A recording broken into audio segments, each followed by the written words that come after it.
അവർ യഥാർത്ഥത്തിൽ ആരാണ്?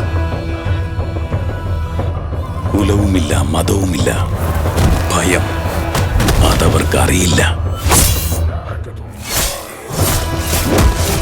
ധൈര്യമല്ലാതെ മറ്റൊന്നും അറിയാത്ത കണ്ണുകളിൽ മുൻപൊരിക്കലുമില്ലാത്ത ഭയത്തെ അന്ന് കാണാൻ കഴിഞ്ഞു. ആരെ ഇതിനൊക്കെ ഉത്തരവാദി? അതൊരു നീണ്ട കഥയാണ് സർ. രക്തത്തിൽ എഴുതിയ കഥ, ഞങ്ങളുടെ ദേവരയുടെ കഥ.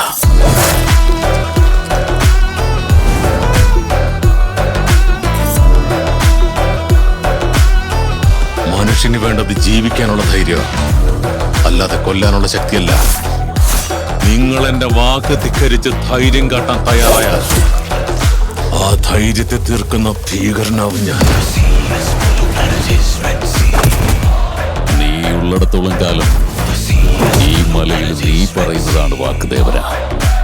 ദേവരെ കൊല്ലണമെങ്കിൽ ശരിയായ സമയം മാത്രം പോരാ, ശരിയായ ആയുധവും കയ്യിൽ വേണം.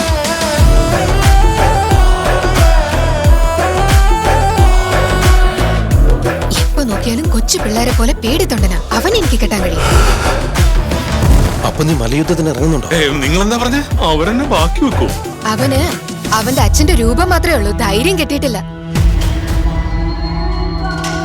അദ്ദേഹം ഒരു ജോലിക്ക് പോയതാണെങ്കിൽ ജോലി കഴിയുമ്പോൾ ഇവിടെ തിരിച്ചു വരും. ഒരു എടുത്തിയേറ്റക്കാരനായതുകൊണ്ടായിരിക്കും അയാൾ പോയത്.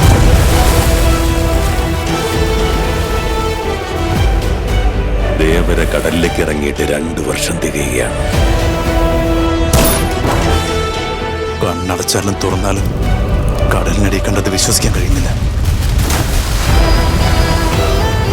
ഈ ഭയത്തെ മറന്ന് ഇത്തരം ജോലികൾക്ക് നിങ്ങൾ കടലിലേക്ക് ഇറങ്ങിയാൽ